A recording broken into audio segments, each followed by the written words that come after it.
What's going on, everybody? Welcome to my round 6 match of the Canadian Digifest. Like I said, we skipped round 5 because my opponent asked me to not record and upload the video, which was perfectly fine. I did end up losing that match.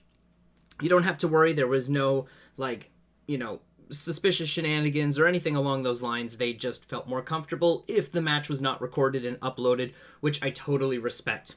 Anyways, we are getting into round 6 here. Neither my opponent nor myself decided to mulligan. We were happy with our opening hands. And at this point, we're pretty much just looking at the clock, waiting for the official time to start. We just had to wait a couple of minutes because we were ready a few minutes before the timer started for the round. So I start out first, hatching with, unfortunately, no red rookie in my hand, but I did like what else I had. So I throw down a JP to start, and my opponent hatches and evolves into a Strabimon, and then they put a Boko down. So I'm staring down another blue hybrid list. I should actually also say that round 5, I played another blue hybrid list. So right now, I am 0-2 against this list in this event. So when I saw the blue egg hatch and then a Strabimon come down, I was not in the best spirits. But, it's a list that's everywhere, so you have to deal with it. Fortunately, that was for me, that was a very nice 3 cards to see off of Davis there. So my opponent sends 2 Bokos and a Tommy to the bottom, which I was quite happy about. I do end up drawing a Guilmon here so I can evolve on top of the Kapurimon. I go ahead and throw down a Boko of myself, and then... unfortunately, there's no tamers. I think this is the match where Boko keeps getting one target for me. I think I throw down like 2 or 3 Bokos, and each of them just keeps getting one target. So I do end up taking the Rhino Kabuterimon.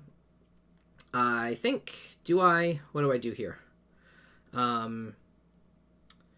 Yeah, I take the Rhino Kabuterimon and send the rest to the bottom. Which, I mean, pretty much telegraphs to my opponent that I'm holding on to an Ancient Beetle or something. So I evolve JP here into a Metal Kabuterimon for 1, and then I gain the 2 back. And then I suspend their Bokomon. And then I evolve this into a Rhino Kabuterimon. Now, remembering that it is only 1... because there is a tamer in the sources. So I then swing the Rhino Kabuterimon into the Bokomon so that I can pierce through and get rid of that. No effect on my side. So I just leave it as is, and I decide to throw down a Mimi here so that I've got a little bit more memory to work with when it gets to my turn. So we pass to my opponent. I believe they do promote the Strabimon here. Yes, they bring out the Strabimon.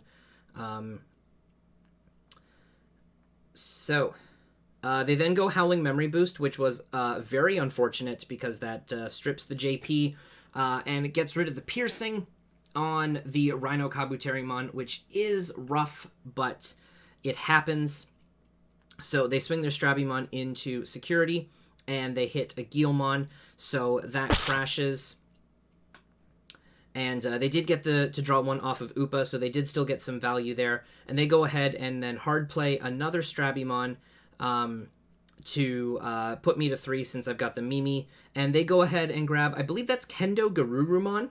I'm not super up on the names of all of the blue hybrids. I get a lot of them confused, but I believe they grab a Kendo Garurumon. So, since I still have the level 5 Rhino Kabuterimon out, I decide to go ahead and suspend the Mimi so that I can hatch, just in case I get, like, another red rookie. I can keep some stuff, I can keep cycling some stuff up. I throw the Guilmon into security, basically just to get the draw 1 trigger, fully expecting it to die, which it does. And then, so basically I'm working with a Bokomon here, and a Rhino Kabuterimon. I decide to go, I go a second Boko here, and again, I'm pretty sure I only get 1 option here. Yeah, because I don't hit a tamer, which is unfortunate. And there was 2 option cards in there. There was a Thunder Laser and an Atomic Inferno, which was unfortunate. But I do go ahead and take the Ancient Troy to hand and put the rest to the bottom. I actually really do like Ancient Troy. I am only playing it as a one-of in this list, but I like it when it comes up, and it is nice that Boko can search out the Ancient Troy. So I go ahead and evolve Mimi here into the Arbormon, and then I gain 4 because I've got the 2 Bokos out. Now you might be wondering, why am I doing that and getting rid of Mimi? I actually am holding on to a second Mimi. You can kind of see her peeking out there in the side. But I do have a second Mimi in hand that I'm able to put back down, and I just go ahead and do that to pass the turn because I had nothing else in hand that I could, comfortably play and then still get Mimi out. So it felt a little bit awkward evolving over a suspended Mimi, but it was just nice to get an extra body on board. Playing against Blue Hybrid, I kind of just wanted to close out this game as quickly as I could. I didn't want them to get into like a routine of constantly freezing my Digimon. So I just wanted to try to close this game out as quickly as I could. The Rhino couldn't attack that turn because it was frozen with the Howling Memory boost. So they Digivolve here into, again, what I believe is the Kendo Garurumon. If I'm getting this name wrong, I'll correct it in editing. But they go ahead and swing that into the Arbormon, which I fully expected. And they bounce a Boko, which I'm kind of okay with because it will get me another search. Which, I'm fine with. Even though Boko this game has only been giving me one target. I'll take another Boko search, So they Digivolve again here into their level 5, pushing me to 3, and then again freezing the Rhino Kabuterimon. So that unfortunately will not be able to attack and turn into the Ancient Troy this turn. So I evolve a Flamemon in Raising, and then I go ahead and bring Boko back down, hoping it can get me more than one card this time, but I don't think it does. I think it keeps up the habit of giving me one card. I do suspend the Mimi first, though, to bring out that Flamemon.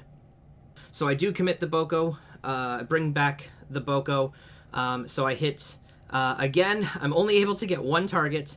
I hit double Gaussmon, JP, Mimi, and Boko, so I decide to take the JP, which is the correct play because I've already seen 2 Mimis and I don't need the third one. So I do go ahead and just decide to take that JP. Flamemon swings into security just to kind of pick off what is there, and unfortunately I hit a Sora and Joe, which is basically like the last thing that I wanted to see out of that security check. So hindsight, I probably shouldn't have swung there because they're going to end up gaining an additional 2 memory because of the Sora and Joe.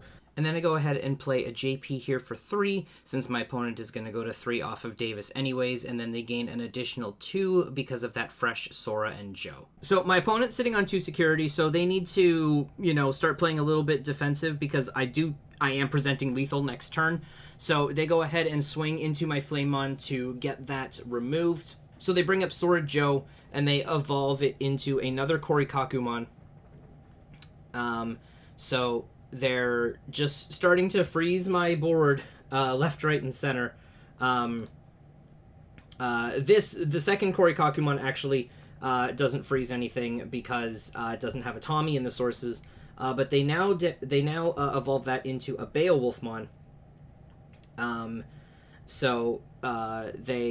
Then I believe they evolve this all the way up. Yeah, they crack the memory boost here to go to 4, and then they evolve the Beowulfmon into Leopardmon. They evolve it up to Leopardmon. So I don't have to worry about the Beowulf on attacking effect. But now I've got a jamming Leopardmon to deal with. And Leopardmon is super interesting in blue hybrid, in most of the lists that I've faced, I don't recall, or lists that I've played against and tested, and lists that I've seen, I don't recall ever seeing a Leopardmon. So this was interesting. So they play out the Strabimon from under the Korikakumon, and they send a Tommy to the bottom, and I believe that was a Beowulfmon, and then the starter deck Mat that they add to hand. So then Jamming Leopardmon comes and swings into security. So we hit an Izzy, which I'm actually quite happy with, because that is an extra tamer that I now have the ability to Digivolve into next turn if I end up having the resources. And then they just go ahead and Ice Wall, which will push me to 3. They Ice Walled basically so that they can stall, of course, because I am still presenting lethal, and they weren't really able to do anything. So the Ice Wall was basically like their last ditch effort to stall for an additional turn. So, but I do so even with everything taking 2 memory to attack, having 2 Bokos out is going to give me a lot of memory as soon as I evolve one of these tamers. So it is going to give me a lot of memory to work with, which I was quite happy about. And that honestly didn't make me fear the Ice Wall too much. And especially, again, with JP being able to reduce the evolution cost, it was just, it was really, really nice. So I go ahead and evolve here into a Beetlemon for 1. I draw, and then I go up to 6 because of the double Boko, which is super, super nice. So now I've got lots of memory to work with, despite the Ice Wall. And then I'm just resolving Beetlemon's effect here. I was able to get 2 options. I was able to get 2 things off of this. So Beetlemon got me more than any single Bokomon did throughout the entire game. And Pokemon has more options that it can hit, so, you know, go figure. But anyways, I've got the red egg in raising here, which is super, super key, because it allows me to Atomic Inferno, which I believe I'm holding on to 1. So, let's see here. I believe the Rhino was still frozen. Because they did... They evolved Korikakumon over top of another hybrid, I believe. So, again, if I'm remembering correctly, in this state right now, Rhino Kabuterimon is still frozen, so it can't attack. But I do have the Atomic Inferno here that I'm kind of just contemplating. I'm just doing the math in my head, just making sure that I do still have enough memory to get all the attacks in that I need. Because the last thing I want to do is overcommit on the options and then not have enough memory to pay for the Ice Walls. So I go ahead and throw down the Atomic Inferno, targeting the Beetlemon, so that it will now... The Beetlemon will check the final 2 cards, provided it doesn't die. So I swing in, pay the 2 memory for the Ice Wall. Realistically, I should have swung through the Korikakumon, but because I was presenting lethal, it really didn't matter. But just in case I hit something wonky in security, that should have been a swing at the Korikakumon, because it had the JP underneath it, so I would have pierced through it. But either way, we pick up a win against Blue Hybrid. I was very happy to pick up the win against Blue Hybrid here, because I had lost twice to it already during the day. So picking up a win here felt really, really nice. But anyways, that will do it for round 6. Thank you everyone so much for watching. Round 7 will be up shortly. Hope you all have a wonderful rest of your day, and I will see you in round 7.